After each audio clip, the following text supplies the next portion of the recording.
Thank you, Heidi. I'm sure after the readings tonight, we'll all be wide awake forever with so much to think about. And our next reader is Dr. Trevor Carolan, and he teaches at the University of the Fraser Valley, just up at Abbotsford, I believe. And for more than 40 years, he traveled widely in India, and he has polished poems.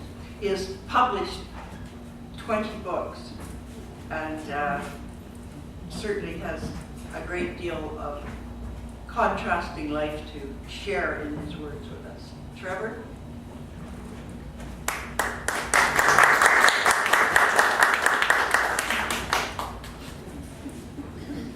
Sarvamangalam, thank you all for coming here this evening. And it's a real honor to be working with the Tagore Society this evening.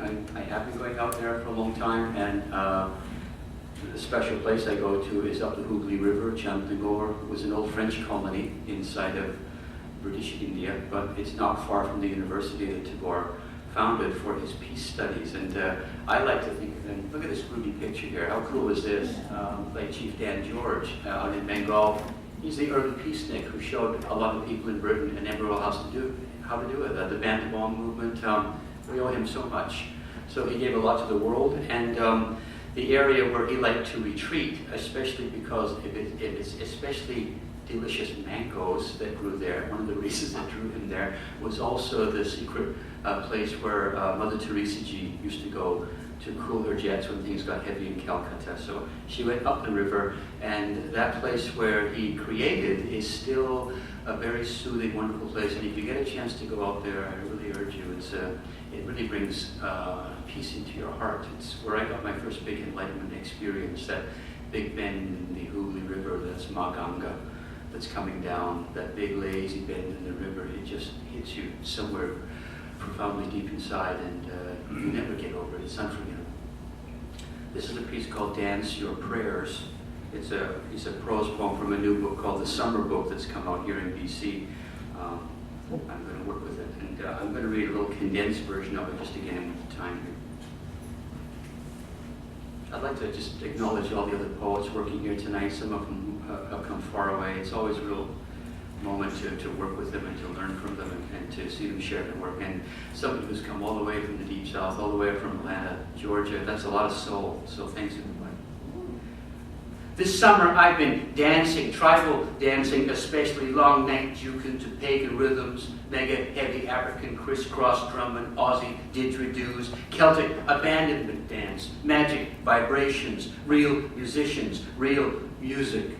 At a rainforest gathering near Chikamus watershed, I experienced a mind opening as well with a new generation of Grail questers, up-and-comers from the Burning Man scene. Their group is defining a new space in the culture for themselves, with trail marker ideas like sustainable development, permaculture, and living lightly on the land. They're optimistic, green, educated, diverse. We'll call them the rainbow people. In a world begging attention, they're happy to stay underground, making themselves not easy to find. Plenty of the young gene bearers I witnessed at the forest gathering, though, were resident of the best of real 60s culture that some of us still fondly remember, now filed 50 years in the archives. The similarities between our two generations were striking. The same willingness to step up and shake in the moon goddess's big enlightenment groove.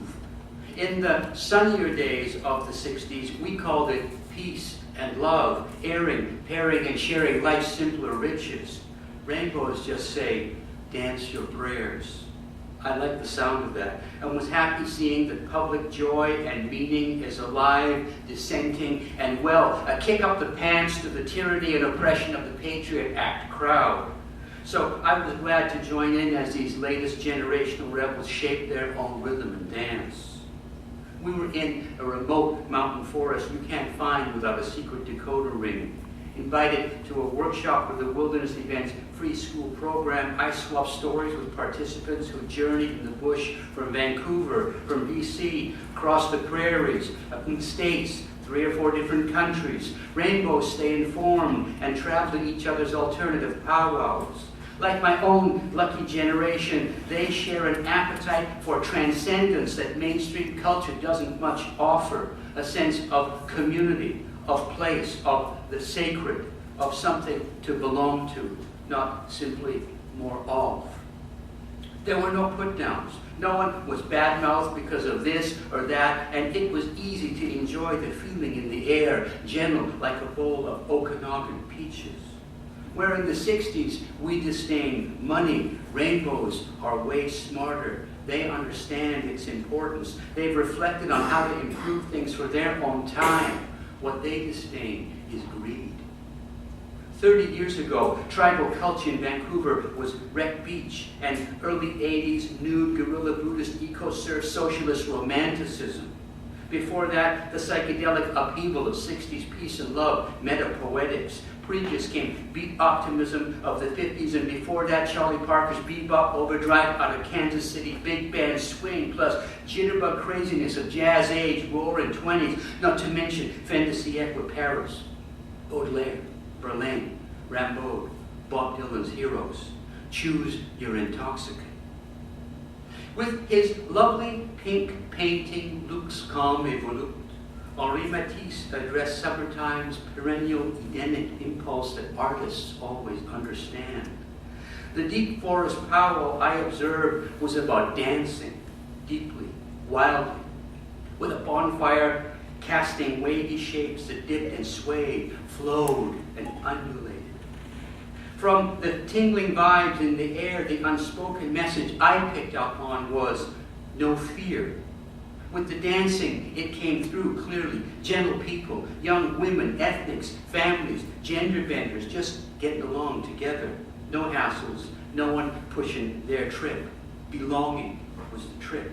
Without fear of being hit on, laughed at, catcalled, beaten up, or having to worry about your weight, or your hair, or your complexion, or your clothes, the way you think, how much cash you're toting, or the way you dance. Just, you are okay. No fear.